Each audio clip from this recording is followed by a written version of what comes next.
उस लालूदाई ने उपासकों से कहा, क्या व्यर्थ की बकवास लगा रखी, क्या रखा है सारीपुत्र और मौत गल्लायन में? कंकड़ पत्थरों को हीरे समझ बैठे हो। परख करनी हो तो पारखियों से पूछो, मुझसे पूछो, और प्रशंसा करनी है तो मेरे धर्म उपदेश की करो। एक दुनिया में बड़ी सरल बात है, उसे ख्याल में रखना। कोई आदमी कह रहा है गुलाब का फूल बड़ा सुंदर है, इसे सिद्ध करना बहुत कठिन है कि गुलाब का फूल सुंदर है। कैसे सिद्ध करोगे? तुम भी राजी हो जाते हो, यह बात दूसरी है। लेकिन अगर तुम कह दो कि नहीं, मैं राजी नहीं होता, प्रमाण दो कि गुलाब का फूल सुंदर क्यों है, क्यों सुंदर है, किस कारण सुंदर है, तो वो जो कह रहा था गुलाब का फूल सुंदर है मुश्किल में पड़ जाएगा। तुर्गनेव की एक बड़ी प्रसिद्ध कथा है। एक गांव में एक महामूर्ख था, लोग उस पर बहुत हंसते थे। गांव का महामूर्ख, सारा गांव उस पर हंसता था। आखिर गांव में एक फकीर आया और उस महामूर्ख ने उस फकीर से कहा कि और सब पे तुम्हारी कृपा होती, मुझ पे भी करो। क्या जिंदगी भर मैं लोगों के हंसने का साधन ही बना रहूंगा? लोग मुझे महामूर्ख समझते और मैं हूं नहीं। तुर्गनेव ने कहा, एक काम कर, जहां भी कोई किसी ऐसी चीज की बात कर रहा हो जिसको सिद्ध करना कठिन हो, तू विरोध में हो जाना। जैसे कोई कह रहा हो कि ईश्वर की कृपा, तू फौरन पकड़ लेना शब्द की, कहां ईश्वर, कैसा ईश्वर, सिद्ध करो। कोई कहता हो चांद सुंदर है, फौरन पकड़ लेना, जवान पकड़ लेना कि क्या प्रमाण है। मैं कहता हूं कहां है सौंदर्य, कैसा सौंदर्य। कोई कहता हो गुलाब का फूल सुंदर है, कोई कहता हो ये स्त्री जा रही, देखो कितनी प्रसादपूर्ण, कितनी सुंदर, पकड़ लेना जवान उसकी, छोड़ना मत। जहां भी सौंदर्य की, सत्य की, शिवम की कोई चर्चा हो रही हो, तू पकड़ लेना। क्योंकि न सत्य सिद्ध होता, न सौंदर्य सिद्ध होता, न शिवम सिद्ध होता। ये चीजें सिद्ध होती ही नहीं, इनके लिए कोई प्रमाण नहीं। और कोई जब सिद्ध नहीं कर पाएगा तो तू 7 दिन में देखना गांव भर तुझे पंडित मानने लगेगा। उसने महामूर्ख तो था ही, वो उसके पीछे पड़ गया लाठी लेके, वो गांव में घूमने लगा, उसने लोगों की बोलती बंद कर दी। उसको लोग देख के चुप हो जाते कि कुछ मत कहो। कोई कह रहा कि शेक्सपियर की किताब बड़ी सुंदर है, वो खड़ा हो जाता कि किसने कहा। कोई कहता ये चित्र देखते हो, चित्रकार ने बनाया, कितना प्यारा। वो कहता इसमें है क्या, रंग पोत दिए, कोई मूर्ख पोत दे, इसमें रखा क्या है, इसमें तुम्हें दिखाई क्या पड़ रहा है। उसने सारे गांव को चौकन्ना कर दिया। 7 दिन के भीतर गांव में यह अफवाह फैलने लगी कि यह आदमी महापंडित हो गया, महामूर्ख नहीं, ये ज्ञानी, हमने इसे अब तक पहचाना नहीं, वो वही का वही आदमी। लेकिन गांव की दृष्टि उसके बाबत बदल गई। लालूदाई ने कहा, क्या व्यर्थ की बकवास लगा रखी। गांव के सीधे साधे लोग वो सिद्ध भी तो क्या करेंगे कि सारीपुत्र की वाणी में अमृत है, कह रहे थे, सिद्ध तो ना कर सकेंगे। तुम भी जितनी बातें कहते हो सिद्ध तो ना कर सकोगे। छोटी छोटी बातें सिद्ध नहीं हो सकती। तुम कहते हो मेरा किसी स्त्री से प्रेम हो गया, और कोई अगर पूछे कहां है प्रेम, दिखलाओ।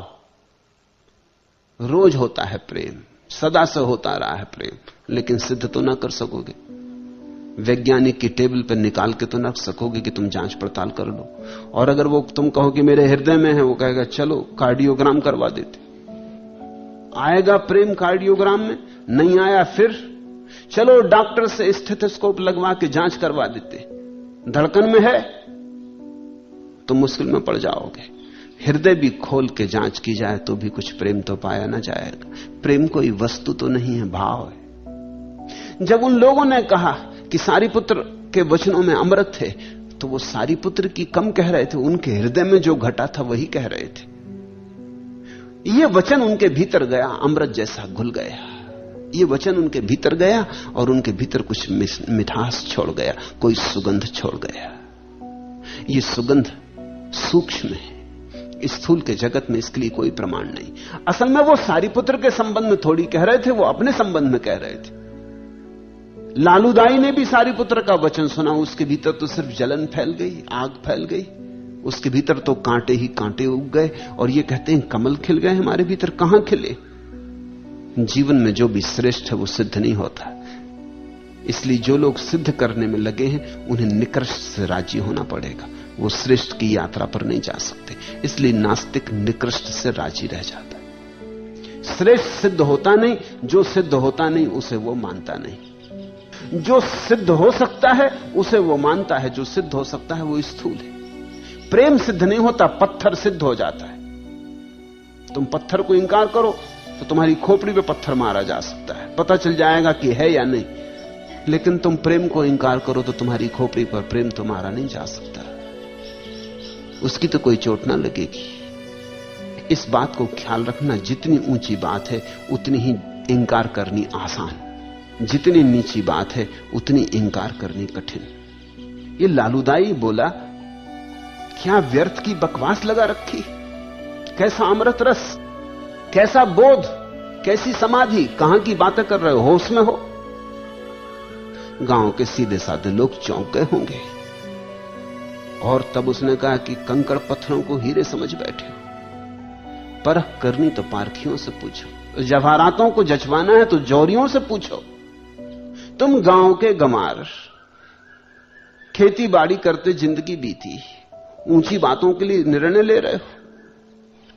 गांव के सीधे साधे लोग भौंचक के खड़े रह गए होंगे, क्या कहें। और तुम ख्याल रखना, गांव के लोग ही भौंचक के रह जाएंगे ऐसा नहीं। कितना ही सुसंस्कृत व्यक्ति हो, श्रेष्ठ को सिद्ध तो किया ही नहीं जा सकता, वो भी चुप रह जाएगा। जो भगवान को जानते हैं उनके सामने भी अगर तुम तर्क करने खड़े हो जाओगे तो वो भी चुप रह जाएंगे। इसलिए तो सारे संतों ने कहा है कि श्रेष्ठ को जानना हो तो श्रद्धा द्वार है, संदेह से तो श्रेष्ठ के द्वार बंद हो जाते। जहां संदेह है फिर तुमने तय कर लिया कि तुम क्षुद्र के जगत में ही जियोगे, तुमने विराट का द्वार बंद कर दिया। मुझसे पूछो, उसने कहा, अरे मेरी सुनो, मैं हूं भिक्षु, मैं जानता हूं क्या समाधि, क्या ध्यान, क्या बोध, क्या अमृत, क्या रस जीवन इसमें लगाया है। और अगर प्रशंसा ही करनी तो मेरे धर्मोपदेश की करो। उसकी बात से गांव के लोग प्रभावित हो गए। उन्होंने कहा, हो ना हो लालूदाई छिपा हुआ हीरा है,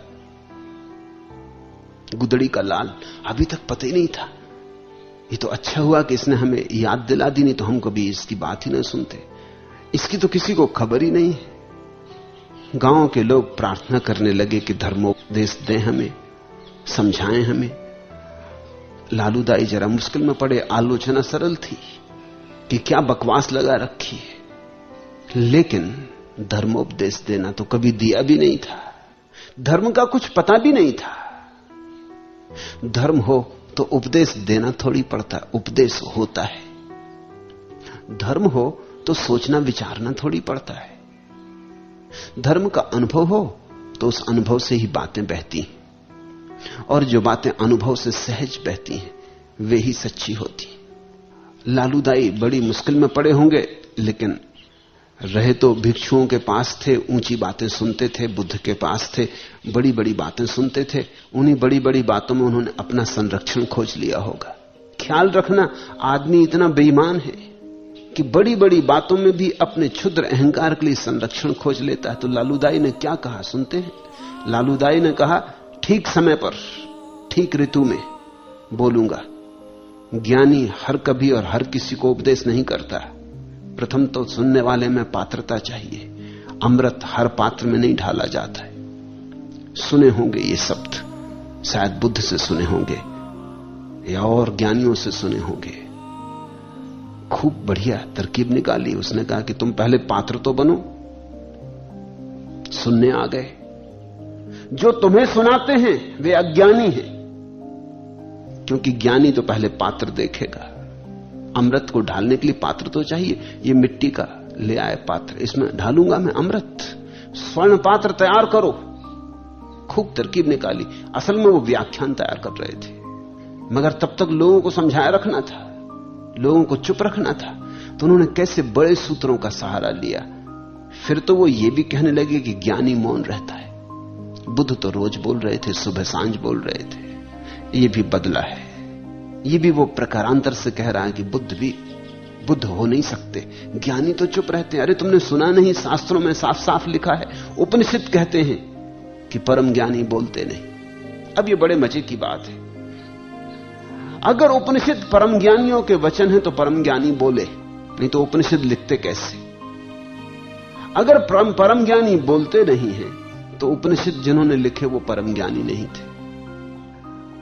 सोक्रेटिस कहता है कि बोलता नहीं ज्ञानी, लेकिन ये तो कम से कम बोलना पड़ता है, इतना तो बोलना पड़ता है कि ज्ञानी मौन रहते हैं। ये कौन बोलता है? ये कौन कहता है? ये अपूर्व उपनिषद किसने लिखे? और उपनिषद में लिखा है कि जो बोलता वो जानता नहीं, और जो जानता वह बोलता नहीं। तो हम उपनिषद के ऋषियों के संबंध में क्या सोचें? ये जानते थे कि नहीं जानते थे? दो ही बातें हो सकती हैं, या तो ये जानते थे, अगर ये जानते थे तो चुप रहना था, बोलना नहीं था, उपनिषद होने नहीं थे, या ये नहीं जानते थे और नहीं जानने वालों ने जो बातें लिखी हैं वो सच कैसे हो सकती? और उन्होंने लिखा कि जो जानता है वो बोलता नहीं।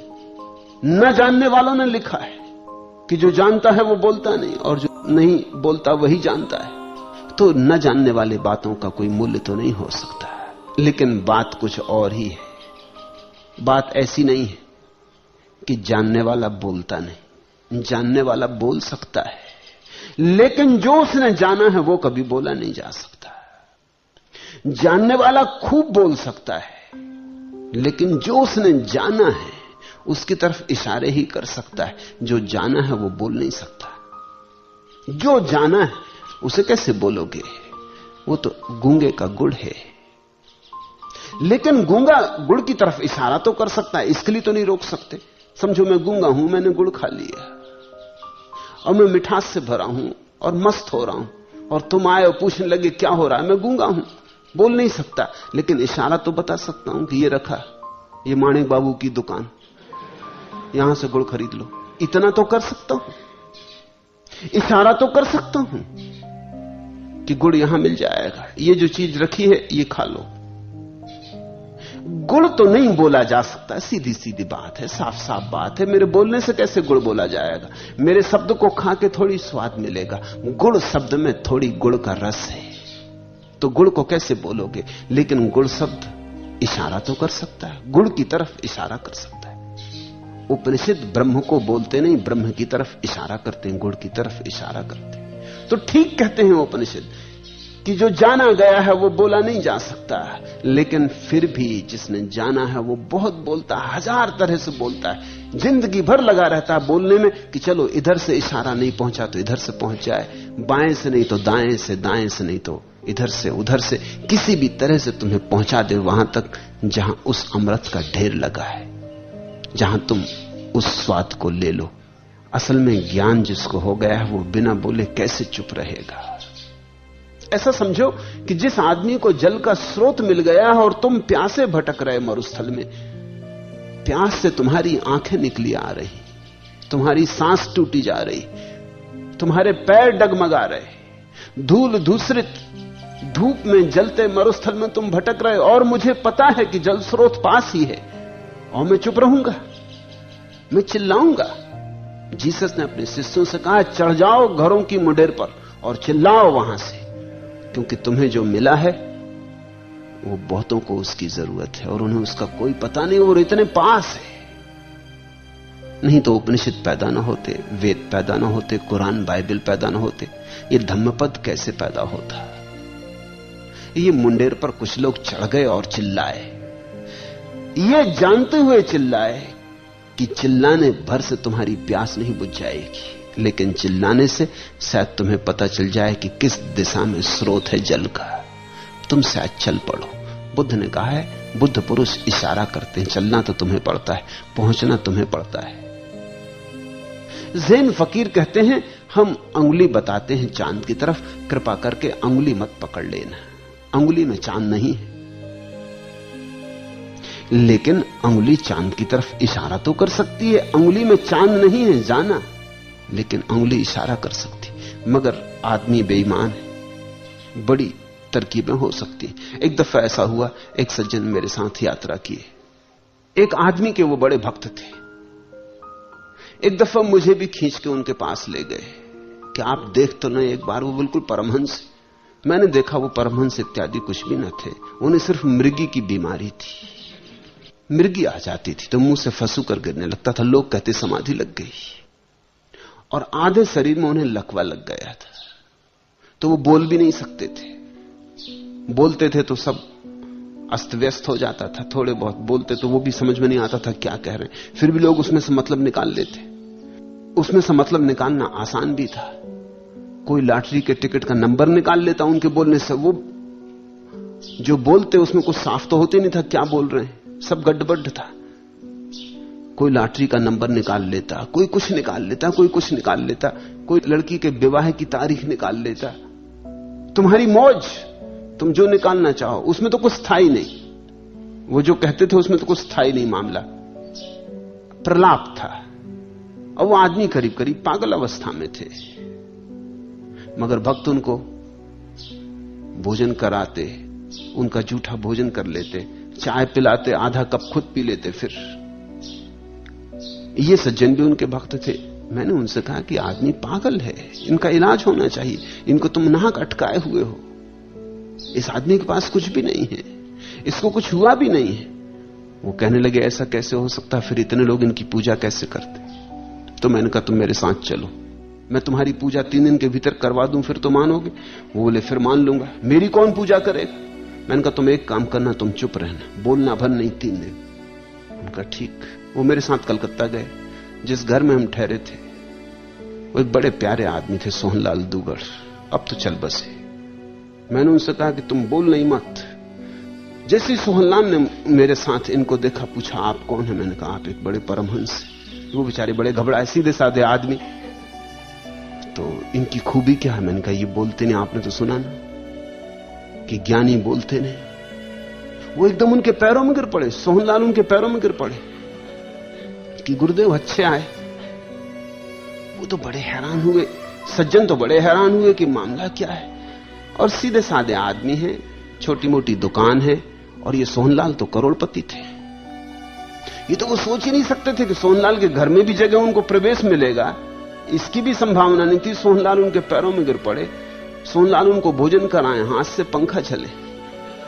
वो बड़े बेचैन। रात को मुझसे बोलते थे, जब हम दोनों एकांत में रह जाएं, वो कहें कि मुझे छोड़ाओ, ये बात ठीक नहीं है, ये बात उचित नहीं हो रही।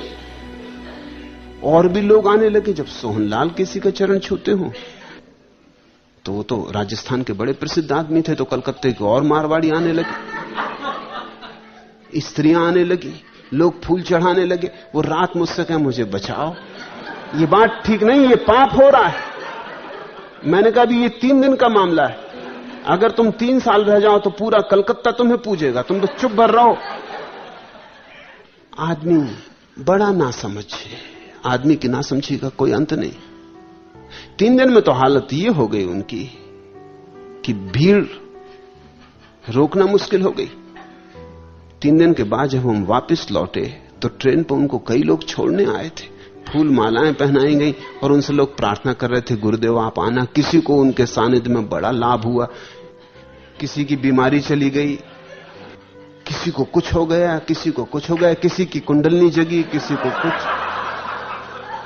जैसे ही ट्रेन चली वो मेरे पैर पकड़ लिए। वो बोले कि मेरी कुंडलनी अभी जगी नहीं और इन लोगों की जग गई। 100 में 99 तुम्हारे संत महात्मा ऐसे महात्मा हैं, तुम्हारी मान्यता के हैं। और शास्त्रों से सभी के लिए सहारा खोजा जा सकता है, कोई अड़चन नहीं। थोड़ा चालाक तर्क चाहिए। मगर उनको बड़ा लाभ हुआ, इससे उन सज्जन को बड़ा लाभ हुआ। फिर नहीं गए वो दोबारा उन महात्मा के पास। जब उन्होंने देखा कि उन्हीं जूठी मिठाई लोग खाने लगे तो उन्होंने कहा आप कोई सार नहीं। मैं समझ गया ये हो सकता है, लोग बिल्कुल अंधे। लालूदाई की ये बातें सुन के गांव के लोग खूब प्रभावित होने लगे। लालूदाई ने कहा कि हर मौसम में थोड़ी ठीक समय की प्रतीक्षा, अनुकूल समय पर जरूरत हुई, तुम पात्र हुए तो कहूंगा। और इस बीच लालूदाई अपना व्याख्यान तैयार करने में लगे थे। व्याख्यान शब्द शब्द कंठस्थ हो गया तो फिर उनका मौसम आ गया, ऋतु आ गई, और अब लोग पात्र हो गए, वही के वही लोग। अभी मिट्टी के पात्र थे, अब सोने के हो गए। जब तुम्हारे पास बोलने को कुछ आ गया तो अब कौन फिक्र करता है पात्र इत्यादि की। और अभी तक कहते थे ज्ञानी बोलता ही नहीं, ज्ञानी तो चुप रहते हैं, अब वो बात छोड़ दी, अब ज्ञानी बोलने लगा। अब ज्ञानी तैयार था बोलने के लिए। ख्याल रखना, तैयारी से तुम जो बोलोगे वो झूठ होगा, सहजता से जो आएगा वही सच होगा। सत्य सहज आविर्भाव है, उसका कोई आयोजन थोड़ी करना पड़ता। और जब तुम आयोजन करोगे तो मुश्किल में पड़ोगे। लालूदाई अकारण मुश्किल में नहीं पड़ गए, ऐसे तो बातचीत कर ही लेते थे, बोलते ही थे। तुमने देखा हर आदमी बात कर लेता है और कभी मजे से बात कर लेता है। साधारण आदमी भी रसदायी बातें करते हैं, उनके साथ भी बात करने में मजा आ जाए, उनकी बात सुनने में मजा आ जाए। साधारण आदमियों में भी बड़ी कला होती है बोलने की, लेकिन उनको मंच पे बिठा दो तो मुश्किल खड़ी हो जाती। यही मंच के नीचे इतने मजे से बोल रहे थे, बात कर रहे थे, मंच पे बैठते कुछ गड़बड़ हो जाती। क्या बात हो गई? इनके पास जबान वही, कंठ वही, ये आदमी वही, जरा सी ऊंचाई पे बैठ गए, इससे फर्क क्या पड़ सकता है? फर्क ये पड़ जाता है कि जब तक साधारण बातचीत कर रहे थे तब तक इन्हें इस बात का अहंकार बोध नहीं था कि मुझे लोगों को प्रभावित करना है। तब तक सीधी सीधी बात हो रही थी, बातचीत हो रही थी। अब ऊपर मंच पे बैठते से 1000 आदमी दिखाई पड़े, 2000 आंखें इनकी तरफ टकटकी लगा के देख रही। अब ये घबरा है कि कहीं ऐसा ना हो कि मैं प्रभावित ना कर पाऊं। और जैसे ही ये ख्याल पैदा हुआ कि कहीं ऐसा ना हो कि मैं प्रभावित ना कर पाऊं, कि अड़चन आ जाती, बाधा आ जाती। लालूदाई का व्याख्यान तैयार हो गया, शब्द शब्द कंठस्थ हो गया, तो आसीन हुए धर्मासन पर। पूरा गांव सुनने आया। 3 बार बोलने की चेष्टा की पर अटक गए। बड़ी आकांक्षा थी प्रभावित करने की, वही अटकाव बन गई। नहीं तो लालूदाई ऐसे तो बोलते ही थे। तुम ख्याल रखना, तुम्हारे जीवन में जितने उपद्रव खड़े होते हैं वो प्रभावित करने की आकांक्षा से खड़े होते हैं। तुम अगर प्रभावित न करना चाहो तो तुम प्रभावशाली हो। तुम प्रभावित करने चाहो तुम सारा प्रभाव खो दोगे। तुमने देखा है एक स्त्री साधारण बैठी अपने घर में अपने बच्चे के साथ खेल रही, सुंदर होती, और जब वही स्त्री सब तरह का रंग रोगन लगा इत्यादि करके, आभूषण लात के और सुंदर साड़ियां पहन के सड़क पर निकलती, तो अचानक बेहूदी हो जाती। वो जो सरलता थी, वो जो सौंदर्य था, वो गया। अब वो प्रभावित करने में उत्सुक है। अब वो साधारण स्त्री नहीं है, अब वो अभिनय कर रही है। ये सड़क दर्शकों की भीड़ है। यहां ये सब सड़क जो है समझो थिएटर है, जहां सारे लोग देखने को उत्सुक है। अब उसने खूब रंग रोगन कर लिया है, चेहरे पर पाउडर पोत लिया है, भड़काने वाली साड़ी पहन ली है, चमकने वाले गहने पहन लिए। इन सब के बीच वो फूहड़ हो गई।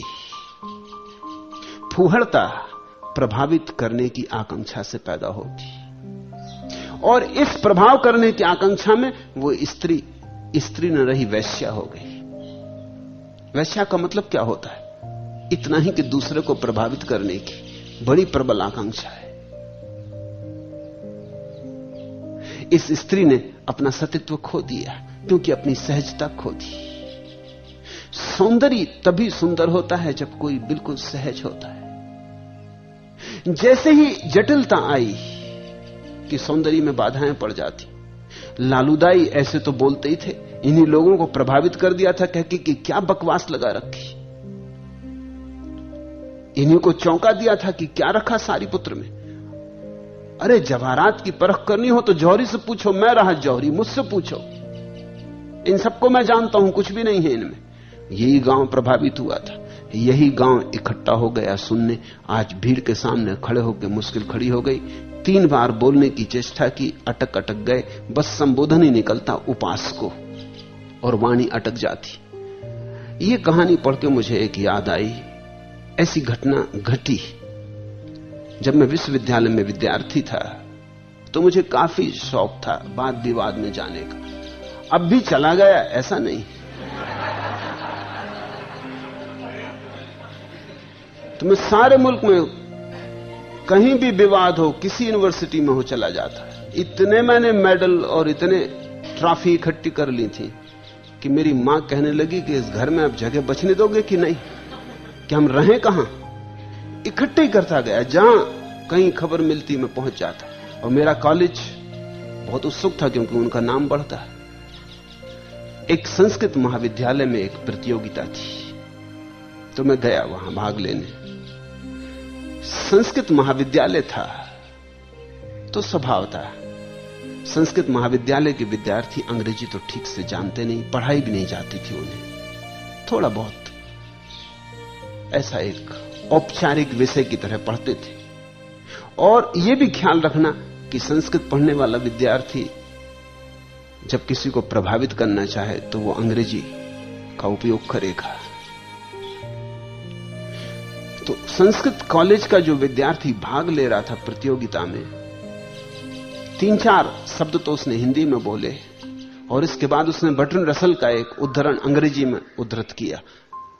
वो प्रभावित करने के लिए सोचा होगा कि इससे प्रभाव पड़ेगा कि हम संस्कृत के विद्यार्थी कोई गांव के गमार नहीं है, हम भी अंग्रेजी जानते हैं, बर्ट्रैंड रसल को भी जानते हैं। उसी में वो झंझट में पड़ गया। 2-3 शब्द तो बोला, चौथे पे अटक गया। मैं उसके पास ही बैठा था, उसकी दुर्दशा देख के वो इतनी मुश्किल में पड़ गया। अब उसने रटा होगा बिल्कुल क्रम से। एक रटने की एक खराबी ये होती है कि उसमें क्रम नहीं बदल सकते, क्योंकि एक शब्द के बाद दूसरा शब्द, जैसे रेलगाड़ी में डब्बे के बाद डब्बा आता है, अब वो आए नहीं, एक अटक गया तो पूरी गाड़ी अटक गई। तो मैंने तो उसको सहायता देने के लिए धीरे से कहा कि तू फिर से शुरू कर, शायद आ जाए। वो भी हद ना समझता, उसने फिर से शुरू कर दिया। उसने फिर कहा भाइयों एवं बहनों, तो लोग बहुत चौंके कि ये मामला। और फिर वही शब्द दोहराए, फिर वही बर्ट्रैंड रसल का, और वो फिर वहीं अटक गया। अब तो वो घबरा गया। अब तो मुझे भी आनंद आया। मैंने कहा फिर से। अटका हुआ आदमी मुश्किल में पड़ा, क्या करे, कुछ सूझे भी नहीं, आगे कोई गति भी नहीं। उसने फिर शुरू कर दिया कि भाइयों एवं बहनों। तब तो सारा विद्यार्थियों का समूह ताली पीटने लगा, लोग नाचने लगे कि ये हद हो गई। वो वहां से आगे नहीं बढ़ा। उसके 10 मिनट वो भाइयों एवं बहनों 3-4 शब्द, फिर बर्ट्रैंड रसल ने क्या कहा उसके 3-4 शब्द, और वहीं आके बस फुल स्टॉप। वहां के एकदम गाड़ी उसकी रुक जाए। उनका पूरा व्याख्यान वही रहा। लालूदाई की कुछ वैसी हालत हुई होगी। संबोधन निकला 3 बार, उपासको उपासको उपासको, और फिर अटक गए। चौथी बार तो संबोधन भी नहीं निकला। पसीना पसीना हो गए, सब सूझबूझ खो गई। याद किया, कुछ याद ना आया। हाथ पैर कपने लगे और घिग्गी बंध गई। तब तो गांव वाले असलियत पहचान गए। ये भी खूब बोध हुआ, समाधि हुई। और ये धर्मोपदेश करने चले थे लालूदाई और सारीपुत्र, और मौदगलायन को कहते थे क्या रखा है इनमें। और भगवान की भी आलोचना करते से चूकते नहीं थे। तो गांव के तो लोग थे, उन्होंने कहा हटाओ इसको, भगाओ इसको। उनके पीछे दौड़ने लगे, लालूदाई भागे। गांव के लोग चिल्लाने लगे कि ये भी खूब रहा, ये आदमी सारीपुत्र मौदगलायन की निंदा करता, प्रशंसा नहीं सुन सकता, और अब अपने आप से कुछ कह ही नहीं रहा, कुछ निकलते नहीं इनसे। ये खूब धर्मोपदेश हुआ। लालूदाई भागते हुए मलमूत्र के एक गड्ढे में गिर पड़े और गंदगी में लिपट गए। आदमी अहंकार से जिए तो गंदगी में ही जीता, आदमी ईर्ष्या से जिए तो गंदगी में ही जीता। तुम तभी निर्मल होते हो जब न भीतर कोई अहंकार होता, न बाहर कोई ईर्ष्या होती। तब तुम स्वच्छ होते हो, सद्ध स्नात, अभी अभी नहाए हुए। तब तुम कमल की फूल की तरह होते हो, सदा नहाए हुए। तुम पर धूल का एक कण भी नहीं जमता। धूल बाहर से नहीं आती, धूल भीतर से आ रही। भगवान के पास खबर पहुंची और भगवान ने कहा, भिक्षुओं अभी ही नहीं, यह लालूदाई जन्मों जन्मों से ऐसे ही गंदगी में गिरता रहा है। भिक्षुओं अहंकार गंदगी है, मल है। भिक्षुओं अल्पज्ञान घातक है। इस लालूदाई ने थोड़ा सा धर्म सीखा है, लेकिन उसका भी स्वाध्याय नहीं किया, उसे भी पचाया नहीं। शब्द सीख लिए हैं इसने कुछ, लेकिन शब्दों का अर्थ भी नहीं जानता। ऊपर ऊपर की कुछ जानकारी इकट्ठी कर ली है, भीतर का ऐसे कुछ पता नहीं है।